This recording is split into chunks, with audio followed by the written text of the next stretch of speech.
Wellness Wednesday is brought to you by North Durham Precision Learning Center, bringing 20 years of experience to Uxbridge. Wally Blacklock is an educator and co-owner of the North Durham Precision Learning Center, who work with children of all ages to allow them to gain academic and personal skills to help them to learn better and succeed in school. Wally! And Scott Campsall joins us as well from Okami Kai. Good morning, gentlemen. Morning. Good morning. I was thinking that Carol G. I was thinking we could all do that. We could all go gangster, when we're on the, our own gangster kind of names. Yeah, like Dan P, Scott C, Wally B. Hey, there you go. Save so much time. Well, yes, it sounds more like a cute little animal. Or actually, isn't it? I think isn't it a Disney movie or one of those wasn't it Wally? Wasn't it? Yeah. Well, there you go. You see, you're already famous. You're halfway there. Well, we can expand our audience. I would think in some ways that your audience has been expanded over the pandemic. Any changes at all? Were there more people phoning you and talking to you when the word came down that kids would not be going back for in-class learning this year?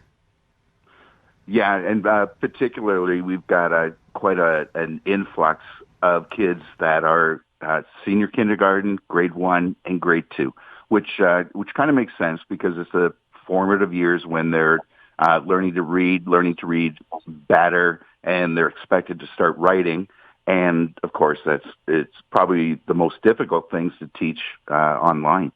Well, and your philosophy is that practice makes perfect, but also skills have to be built upon block by block, right? Yeah, it's more perfect practice makes perfect. So we really try to fill in gaps in what kids know, and often that just gives a big boost right away.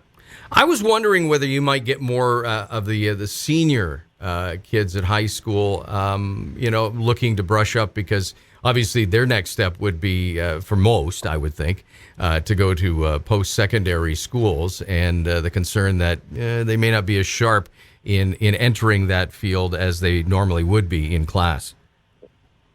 Yeah, I don't have a good finger on that. We haven't heard from many high school kids, and I'm figuring that probably by high school, this mode of learning was probably not as hard on them as it is on the younger kids, because they're able to do a lot of the work on their own. Maybe they've already developed a few good habits, and especially when you get to grade 11 and grade 12 and you're looking to college and university, they're very motivated by getting their marks up. So I think typically they're trying to get the work done themselves. I think even Scott noted that his son really picked up his game, and he was doing a lot of things on his own. Well, I wanted to turn to Scott and ask you that because you are connected with so many parents. And Scott, did you find that there was kind of a divide as far as whether or not kids should go back, the feeling anyway, that kids should go back into in-class learning from the younger age group, the parents of younger age kids, to those who are older? I think it's been a toss-up, and you can even hear it just in the general public. Like, there was half people saying, "Oh, why would you send them back for only 3 weeks, especially when the report cards are almost done?" To parents that were just totally dying to get their kids back into school. Some of them, just from a personal point of view, like, it's safe for some kids to be in school. But I think it was sort of mixed. With my son, he excelled, but I think it was because of what Wally was saying, that he was thinking about post-secondary education, and he wanted to finish strong. And but it depends on the work ethic of the child. But Wally, do you think there's a stigma behind, like, a child deciding, okay, now I need tutoring, like whether there's sort of this feeling that they're not smart, or they're just because of the fact they have to admit that there's a weakness? Is there a reluctance to contact you? Yeah, we've had some parents that they've kind of had to drag the kids in, and they've got long faces. They leave very happy, and I've had a few comments come back from parents right away. They'll text me and thank me because the kids were so happy to actually be coming back once they got over the fear and the trepidation of meeting someone that was going to give them extra help, and that perhaps that they were going to just be faced with the same thing of being presented with things that they weren't confident in, and things that were hard, and they found quite the opposite, where, I was kind of taking them to a place where they're competent, and I already showed them that, in just one session, they were, showing some improvement, that they actually understood something, or that, maybe once we've done some standardized testings and placements, that, it's not as bad as they thought it was, and they get a better feeling. So, do you get the feeling that when most are going to be leaving, that they're set for that next grade, especially those younger age groups? Or are you seeing huge gaps? It's kind of a mixed bag. I think with reading with the young ones, there's a big gap. But once we get going, and I figure out the things that they didn't know, and we kind of get that rolling. I mean, we've taken a couple of kids already this year that came in functionally not reading, and now their teachers are already reporting that they've excelled and they're reading, above the book level that they're supposed to be reading. And I think a lot of that just has to do with confidence and their willingness to show people what they know. Okay, so I'll throw this out there. You're actually teaching in person, right?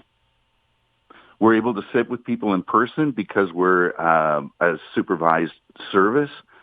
So we have some students online, but we're actually able to sit with children, mainly because we do everything by appointment only. So that's been a great benefit, and parents have really appreciated that because their kids are just learning best when there's someone sitting right beside them. Yeah, so you've got a parent that wants their kid back in school and in person, and you're able to solve that problem. That's awesome. Yes.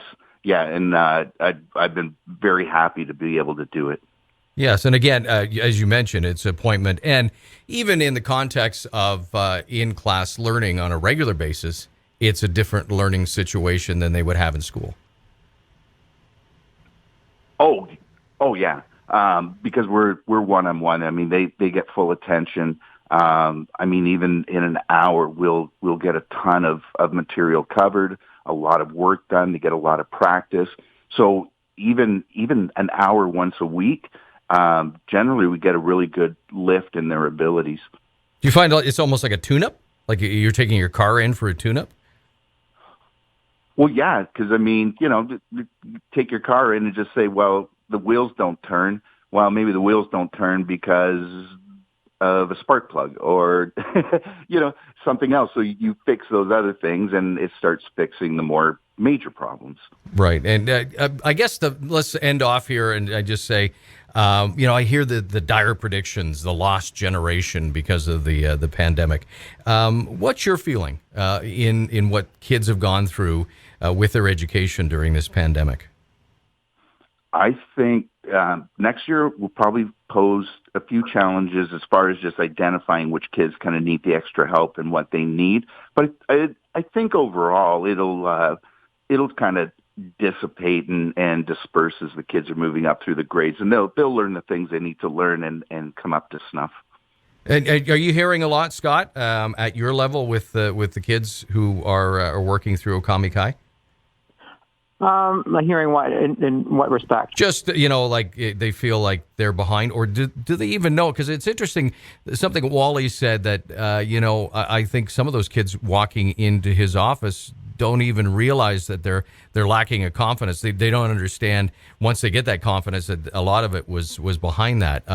Is there talk like within the parents, like this lost generation because of the pandemic?